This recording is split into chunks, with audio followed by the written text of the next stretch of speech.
Good afternoon, everyone, and welcome to WASA Distance Education. This is MBF3C Foundations for College Mathematics, grade 11, and my name is Marvin. We are into the second last week of classes.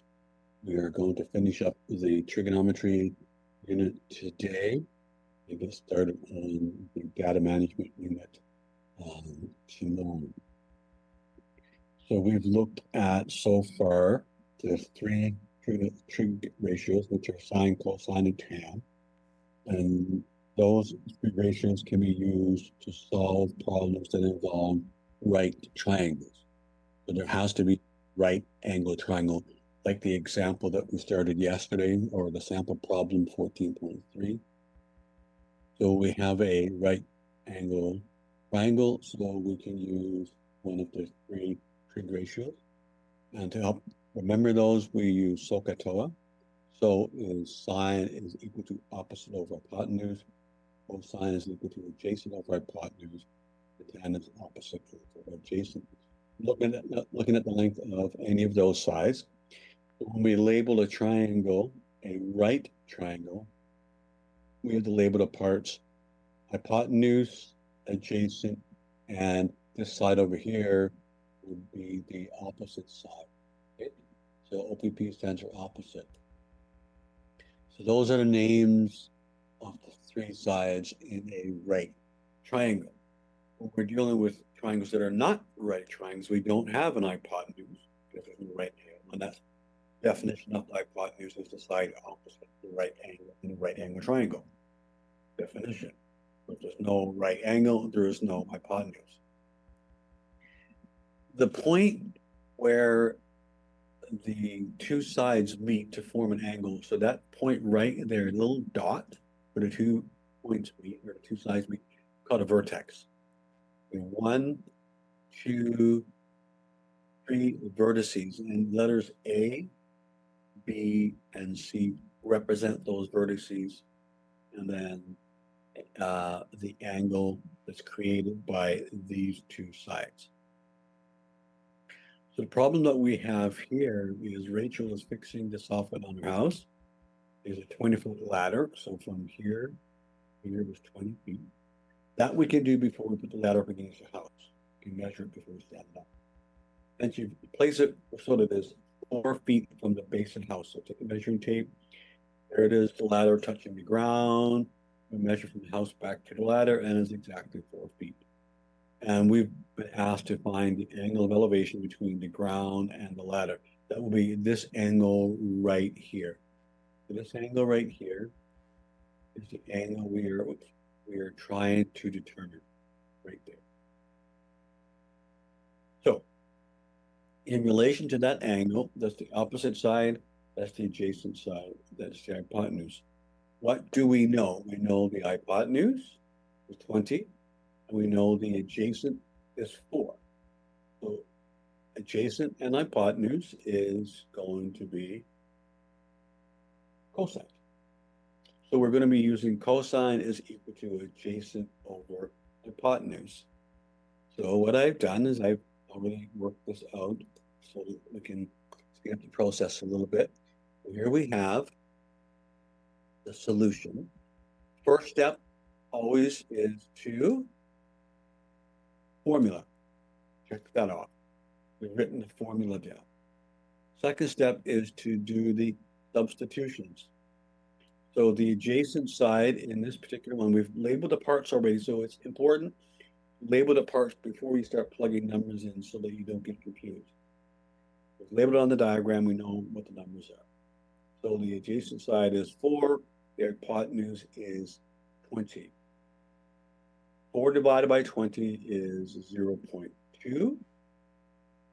Now, to find the opposite, so when you're solving an equation, you use opposite operations. So the opposite of adding is subtracting. Opposite of multiplying is dividing. Opposite of squaring a number is taking the square root. And the opposite of the cosine of an angle is the inverse cosine. So here we are going to take the inverse cosine, of that number, 0.2, to determine the measure of angle A. We're going to go cosine -1, or to the -1. So using a calculator, on the one that I'm using, I have to go second function, cosine, which gives me the cosine to the -1, and then 0.2. And press equal, and I get 78.46304097. We're rounding to the nearest degree. To the nearest degree, that works out to be 78 degrees. So angle A is 78 degrees. That is the angle of elevation. So we should write a statement. Therefore, the angle of elevation between the ladder and the ground is 70 degrees. We're answering the question. The question says, what is the angle of elevation between the ground and the ladder? I'm using those words to create the statement at the end. Okay. Now that we know that this angle is 78 degrees, if we wanted to, it's now fairly straightforward to solve the rest of this triangle. We could find angle B right here by simply subtracting 78 degrees and 90 degrees, because the three angles in the triangle add up to 180. I would go 180 minus 78 minus 90. That gives me the measure of that angle right there. And if I wanted to solve for the opposite side, because this is the right triangle and I know the hypotenuse and I know the adjacent, I could use trigonometry because I know the angles, or I could simply use Pythagoras and go c squared equals a squared plus b squared. There is c, there is a, and there is b. And now I can plug those numbers into that formula and determine that side as well. So then I could determine all the missing parts if I needed to. This angle down here, I mean, we did the math to calculate the angle, but in reality, if you have a protractor, if you have a geometry set with a protractor, you simply take a level, place a level on the ground, make sure it's level, put the protractor on top of the level, and then use it to determine the angle. You should get an angle of about 70. It may not be perfect, but it's going to be, that should be the angle you're going to get. There's one way of checking your work if you had to.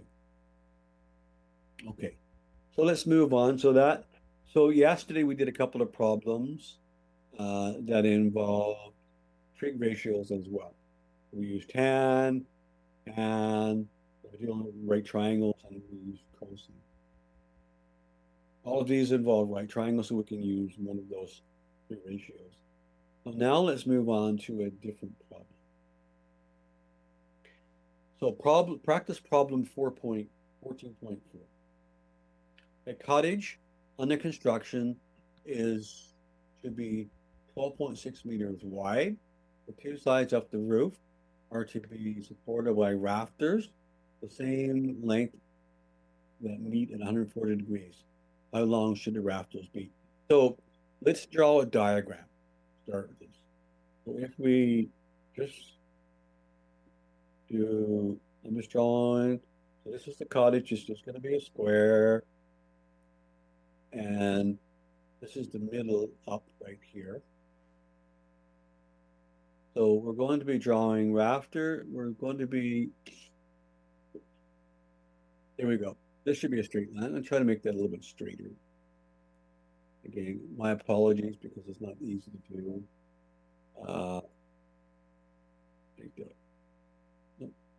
I'll do that again. I'm using the wrong tip. Okay. There we go. It's a little bit better. So here's the cottage. We can even put a door in there if you wanted to. And some windows. We don't have to.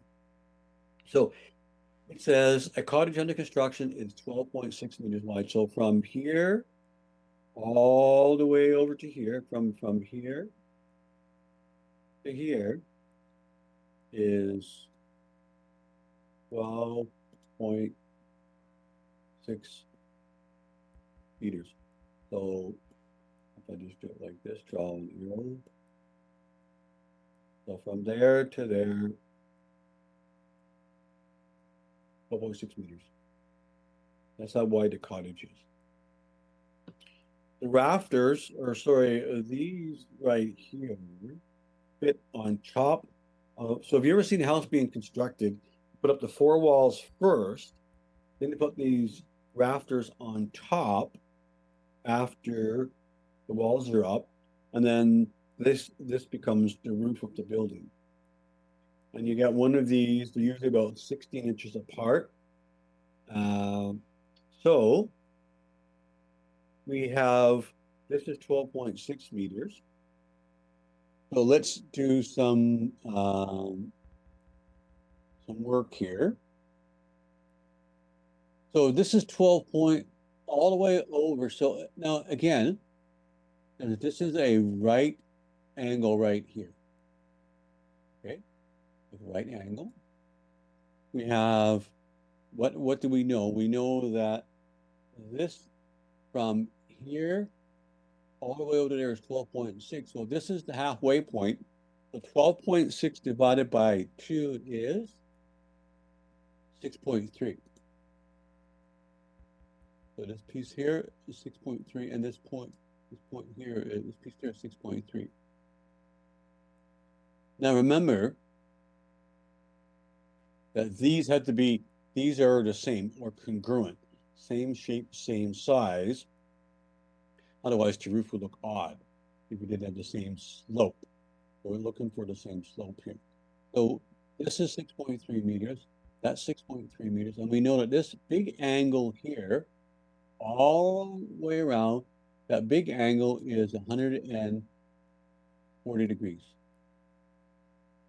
which means that each angle, so this one right here is 70 degrees, and this one here is also 70 degrees. So half of 140 is 70. So we have a right angle. I know this angle, and I know that side. So now I can determine this part here. So let's get into here. Let's label the part. So again, right triangles. We're going to be dealing with this right triangle right here. Okay.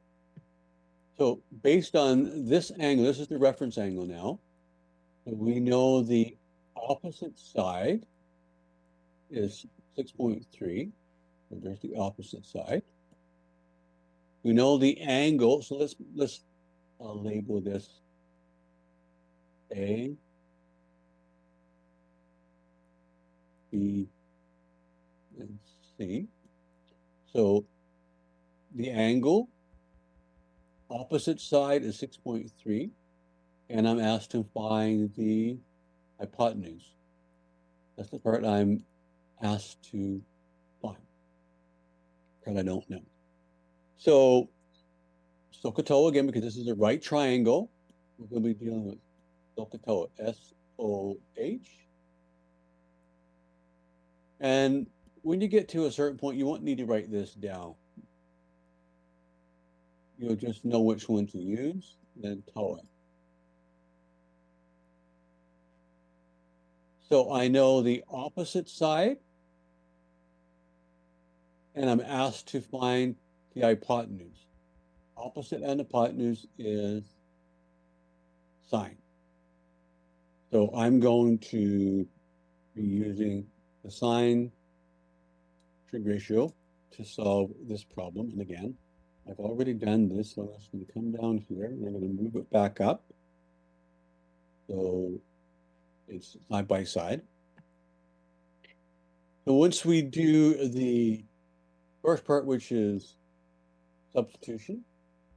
So actually, we should have written the formula down first, which we did sine of 70 over 6.3 over. Now, in this case, we're calling this x, or that's what I called it here.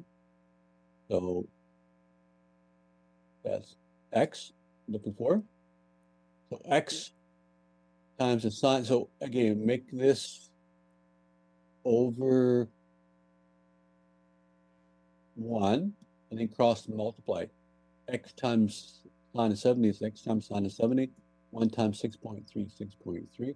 Once we get to here, divide by what's in front of the X, which is sine of 70. Divide that side by sine of 70, divide that side by the sine of 70, and you'll get X equals 6.3 divided by the sine of 70 degrees. Do the math, put that into your calculator, and you will get 6.7 meters. So this point right here, red, this is going to be 6.7 meters, and this one over here is also going to be 6.7 meters. Because these two triangles, as I said, are congruent, and the word congruent means same size, same shape. Okay. So therefore, each rafter should be 6.7 meters long. Okay. So now we've done problems that involve sine, cosine, and tan. So you have an example of each of those three that you can refer back to if you need help when you're working through the sample problems, support questions, or key questions. So now let's move on to a problem that's going to be a little more complicated. And a little more complicated in that we're not going to have a right triangle. We're going to be dealing with a triangle that is not a right triangle. So we're going to have to use the sine law or the cosine law. It's not a bad idea. So if I scroll back up here, yesterday we looked at a review. So here's my three trig ratios. Here's my cosine law. Here's my sine law. So what I would do if I were new to this, I would have a copy, I would print this page or take a photograph of it, do something, print this one and keep it next to me so that when I'm solving problems, I can just refer to the sheet to see which formula I need to use. Okay, so let's back in here. Let's see the page. So we worked through sine, cosine, tangent problems. So now let's look at what they're from. Ship A and B at sea are 15.6 kilometers apart. Ports. A port marked by C can be seen from the deck of a ship. The angles between the line and the ship and the line out of sight to the port are 58 degrees and 72 degrees respectively. How far is each ship from the port? So let's start by drawing a diagram. And again, this is probably the most important part, drawing a diagram. So we have two ships passing in the night. One right here, and another one over here. So this one is going to be ship A. This one over here is going to be ship B. And they are 15.6 kilometers apart. 15.6 kilometers apart. Okay. The angle between the line joining the ship, okay, this line right here, and the line to the port is 58 degrees, and then 72 degrees. So 58 degrees may be something like this, and then 72 degrees may be something like this. Here's the port, and the port is labeled C. This angle here is 58 degrees, and this angle here is 72 degrees. So this angle, 58 degrees, this angle, 72 degrees. We know this is 15.6. How far is each ship from the port? So we have to determine from here to here. So again, to solve this, I'm going to label the sides opposite each angle with the appropriate letter. So opposite side A is going to be, sorry, angle A is going to be side A. Opposite angle B is side B. And opposite angle C is side C. Let's, correction there. Let's make that C. So angle A, B, C, uppercase letters, sides A, B, C, lowercase letters. What do we know? We know this side right here, side C is 15.6 kilometers. I don't know the angle here yet, but remember to use the sine law, and the sine law is the easier one to use. You need a side and, sorry, an angle and an opposite side. We don't know the side opposite angle A. We don't know the side opposite angle B, so we can't use that. But I don't know angle C, but I can easily determine angle C because I know this one is 58, and this one is 72, and I know the three angles in a triangle add up to 180 degrees. So I can determine angle C next, first step. Once I get angle C, and then I can use the sine law because I will have angle C and I know side C. So let's take a look at the solution. Okay, I'm just going to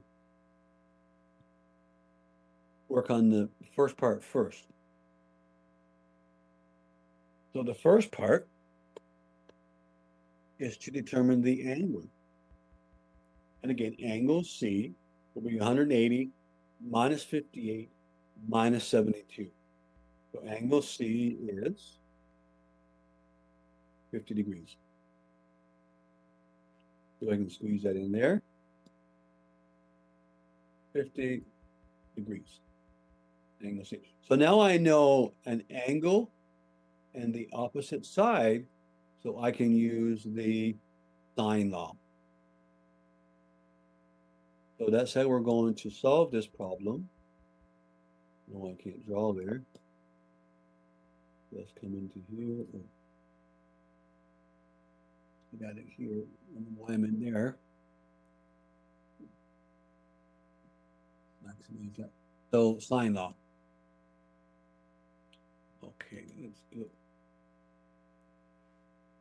That's weird.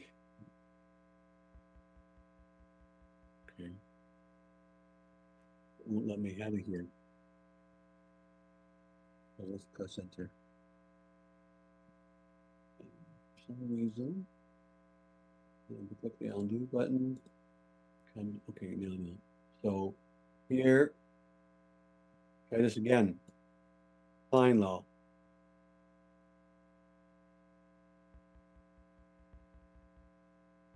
That's what I'm going to be using to solve this problem. So the sine law, to come down here,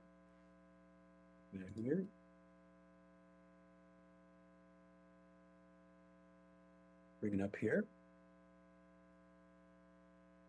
I'm going to make some spacing in between here so we don't get confused. So here, I can put the left-hand side here, put it around all the place. So always start with what you know. What do I know? What am I given? I know angle C and side C. So when I start the process, I'm going to start by writing down this part first because that's what I know. Sine of C over C equals, we're going to do part A first. So sine of A over A, the formula, due to substitution, so sine of 50 over 15.6 equals the sine of A is 58 over length of side A. Once you get here, we're going to cross multiply. A times the sine of 50 is A sine 50 times 15.6 times sine of 58. Now that I've crossed multiple, I've got this. We're going to divide by the sine of 50 here. Divide the right side by the sine of 50. So we're going to end up with this right here to enter into the calculator. So let's try that. So 15.6 times sine of 58 divided by sine of 50, and you will get 17.2699514. Round that to the nearest tenth. One decimal place would be 17.3. So A is 17.3. There's the angle right here. Going back over here. This part is 17.3 kilometers. So ship B is 17.3 kilometers from the port. How about ship? Sorry, it is ship right here, 17.3. Ship B. So now let's find this part right here. This part right there. So the sine of C over C, and again, we're going to start with what we know. So I always start sine of C over C, just like we did up here, sine of C over C, because that's the part we know. If I use this part right here, which I could, if I made a mistake here, it's going to carry forward into here. So it's best to keep what you know. Plus, we round this number off as well. Okay? So sine of C over C equals, we need to determine B, so sine of B over side B due to substitutions. Do the cross multiplication, so cross multiply in this direction. You get B sine of 50 equals 15.6 times the sine of 72. Divide each side of the equation by sine of 50. Sine of 50, divide that by the sine of 50, and you will get, let's do the math, 15.6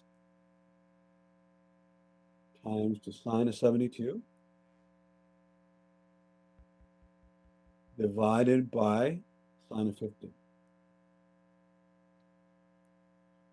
And I get 19.3676513, round to the nearest decimal. One decimal is 19.4. So this distance right here is 19.4 kilometers. So ship A is 19.4 kilometers from the port, and ship B is 17.3 kilometers from the port. So there is a problem. And usually with a lot of these, when you're dealing with sine, you might have to do the calculation, first of all, to figure out what the angle opposite the sine is. So if you know two angles, subtract from 180 to get the third one, and then you can always use the sine. Otherwise, if you only have one angle, and you can't figure any of the other angles, and you don't know this side over here, then you have to use the cosine. Okay. So there is a sine law problem. Again, probably the most important part is drawing an accurate diagram. You understand what you have to do, and then labeling the parts of the triangle as well. So practice problem 14.6 says a hockey net is 2 meters wide. A player shoots from a point where the puck is 3.2 meters from the goalpost and 3.2 meters from one goalpost and 4.4 meters from the other post.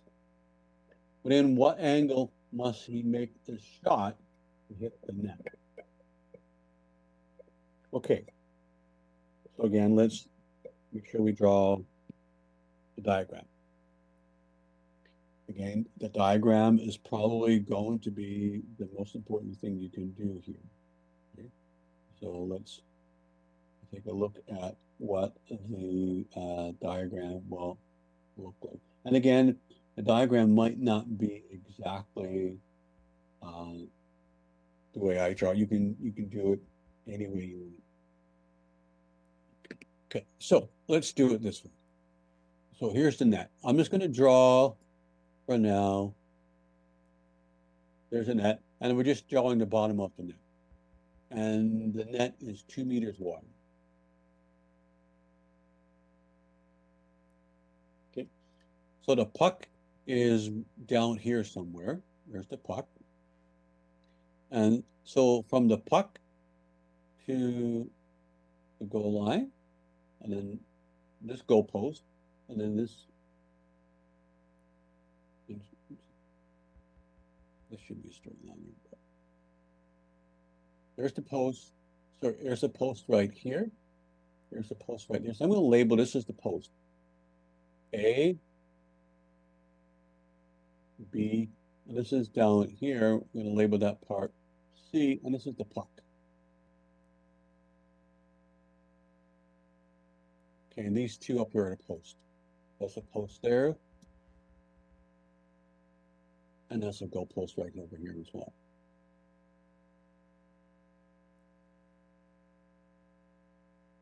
Okay. So one is 3.2 meters. So this would be 3.2 meters, let's say. Oops. Let's try that again. So this one is 3.2 meters.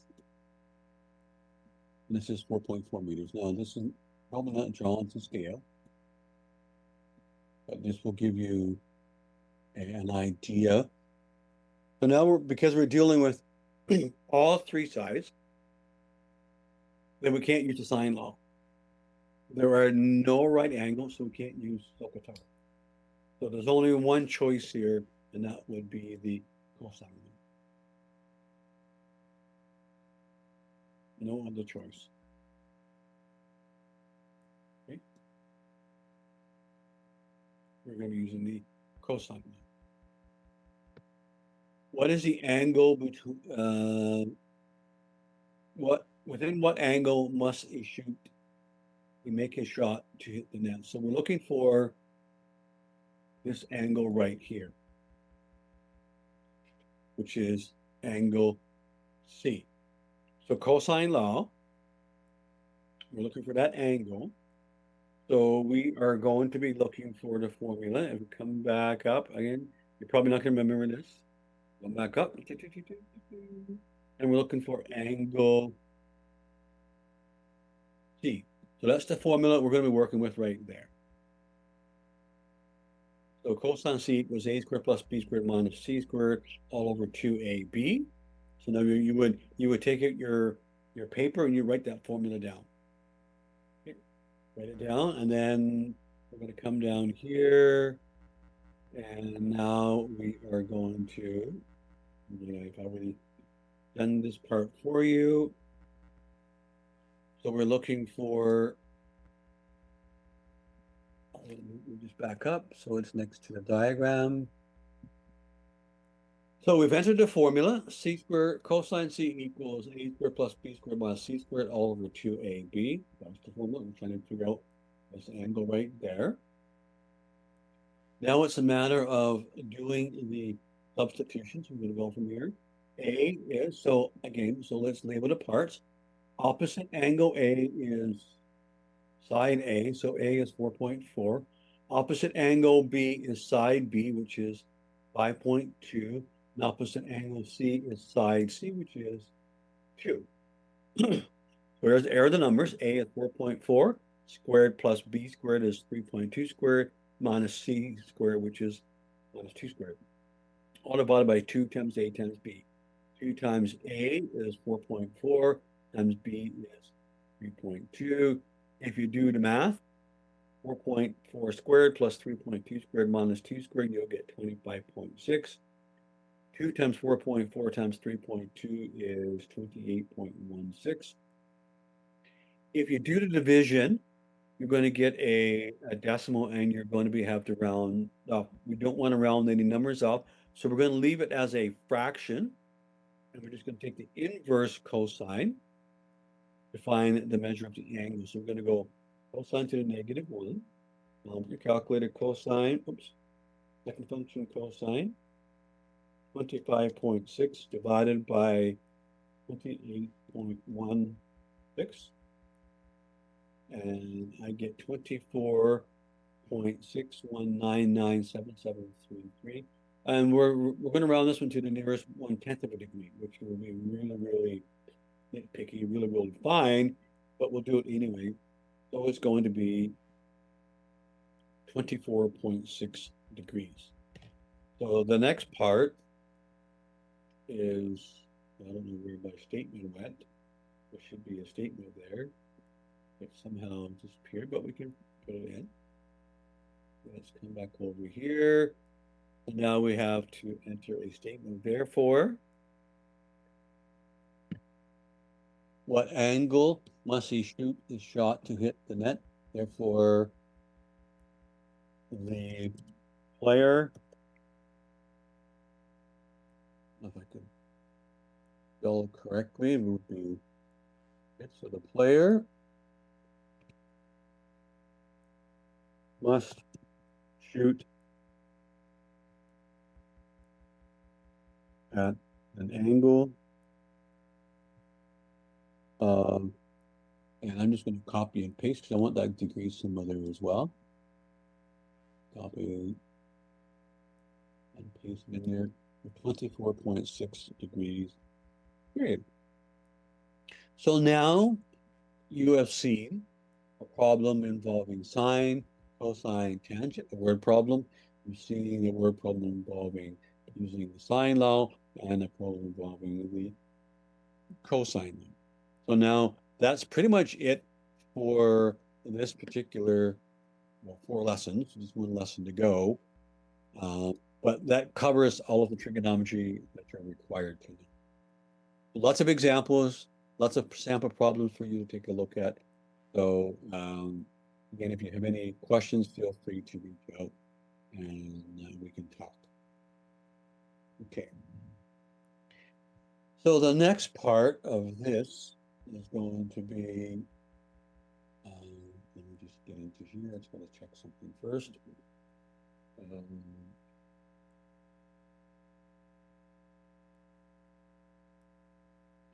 Some of the problems that you're going to be dealing with. So let's take a look at, and this is a key question. I'm just going to give you some pointers here. I'm not going to do it for you. Some of these questions are a little bit tricky, and we didn't exactly cover all the material in the course, even though we didn't cover it. It's material you should know from previous courses. So key question number 3 involves the area of a triangle. And so what you need to remember is that, I'm just going to draw a little diagram here for you, just to give you a little bit of a heads up here. And when you have a triangle,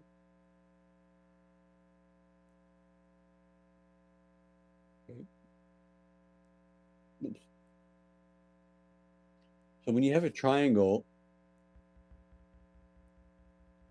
this would be the base of the triangle. So from here to there will be the base, and then this perpendicular height is h. So the base and the height of a triangle have to be perpendicular. Okay, so that's what, and then again, this is something that you should have known from other courses previous to this one. I'm just going to give you a little bit of a heads up and a little bit of maybe a head start here. So now we have 3 sides, and again, this is not drawn to scale. Okay, not drawn to scale. So you have to keep that in mind as you're working through this. Okay, so not drawn to scale. So we have 3 sides. So if I just do this, this is, let's say, 100. This one over here is 275. That one looks like it's a bit longer, so 275. And I'm just going to write the numbers. This one over here will be 250. Again, this is not drawn to scale. these two, I guess one should be more than double the length of this one. But we just drew a rough diagram just so we can get the numbers. So what you have to do in order to find the area of the triangle is you need to determine what h is. Okay. And so if we ignore that part and we just look at triangle A, B, and C. So we're not looking at the right triangle, we're just looking at the big triangle A, B, C.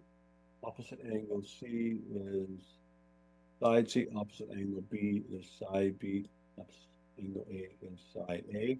So I can determine this angle here or this angle here. I'm going to pick one of those two. I can solve for one of those angles by using the cosine law. Like we just did up here because we have the length of 3 sides. And so we're looking at just this triangle right here, the big one. And I can use that to figure out this angle here. Once I have that angle, and I know this side right here, I can determine h by using, this is hypotenuse, opposite, and hypotenuse. I can use sine. And then once I have h, then I can use the area of a triangle is going to be area equals 1/2 h times height. Okay. So there's going to be, so I got to use the sine law first. Sorry, the cosine law first. Okay, I'm just going to write it down for just give you a head start. So cosine law. Once I have that, then I can use opposite and hypotenuse, which is, and I can use sine.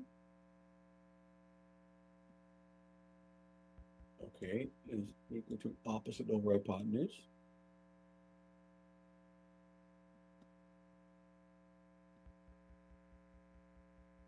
So you can see this is going to be a 3-step problem. Use the cosine law, use the sine law, then use the formula for the area of a triangle. So it's not an easy problem to solve, but now that you have a plan in front of you, you've got a diagram in front of you, you can use it to help you get through the problem. So that should provide enough assistance for you to be able to finish that problem. This one here, I'm just going to help you with the diagram as well. Okay, so let's get out of here. For some reason, we're stuck again. Where am I here? Okay. Now, okay, so now, am I? Too big, I don't want it to be that big. Smaller. That part there. So now, down here. Baseball diamond is a square, and when you look at it, they call it a baseball diamond, but it's basically, if you look at it from the side, like if you stand on the first base line, first base side of the diamond, it's actually a square. Okay. So what we have is so if we think about it, let's draw a diagram for you. We have a square. Let's put that in. Okay, let's get into here again. So let's do that. Here. This is a square. That means that this side, this side, this side, and this side are equal. Now, this would be home plate, first base, second base, third base, and back home. So you're running this way. And if you were to extend these lines on out, like so, and then draw a big arc around, there's the outfield. Not drawn to scale, of course. So, a baseball diamond is square with sides of 27.4 meters. So this side here is 27.4 meters. Oops. Do it again. 27.4. This side is 27 point. I'm not doing a very good job of it, am I? Okay, try that again. 27.4. This side is 27.4. And the third baseline is also 27.4. So the same distance from home plate to first to second, second to third, third to fourth. It's 90 feet, what it is. But in meters, it would be 27.4 meters.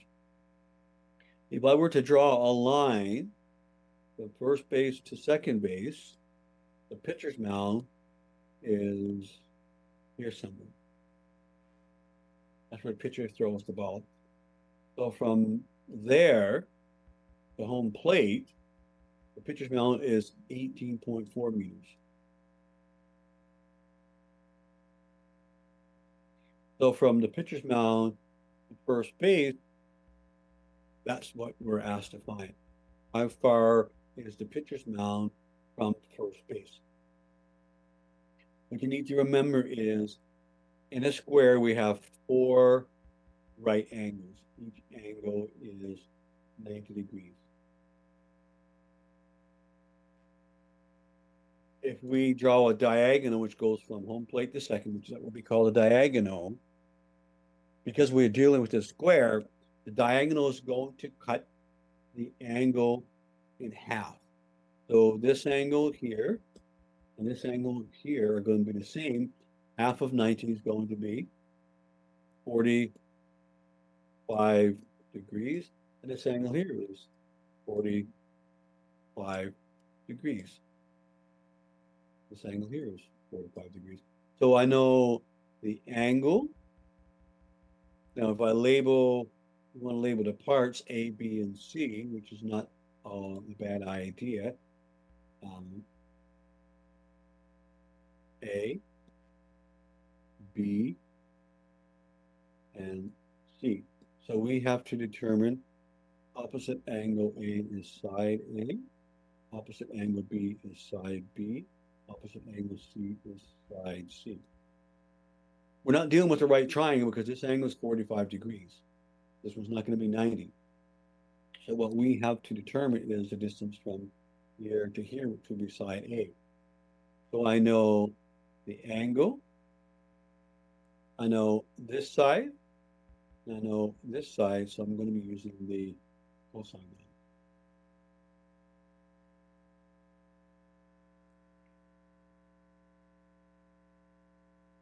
I'm using the cosine. Let me just check the time here and see what we're doing. Almost at the end here. So to determine the distance from here to here, you're dealing with the cosine of 45 degrees. Side C is 18.4 and side B is 27.4. And you have all of the numbers that you need. Plug it into the formula, and then away you go. We're solving for part A. So you're going to go back up here. We're determining the length of the side. So in cosine, we're going to be using this one. So copy that formula down, and then do the substitution. This is a key question, so I'm not going to do that for you. I've just given you a diagrams because it can be a little tricky to draw. Okay, so there you go. We're now finished that particular lesson, and we are ready to move on to the last lesson is on nets, creating nets, and a net would be a way of for example, when you make a cardboard box. You don't make a box and it comes out of the box. You make it so that it is a piece of cardboard that's flat, and you fold it in such a way that it creates a box. Okay, so that's what we're going to be looking at this particular lesson number 15. which won't take that long to do. So we're going to do this lesson tomorrow, beginning of class, and then that's not going to take that long. Then we're going to move on to the last unit in the course. And that's as much time as we have for today. Thanks for participating, and I look forward to talking to you again tomorrow. Bye for now.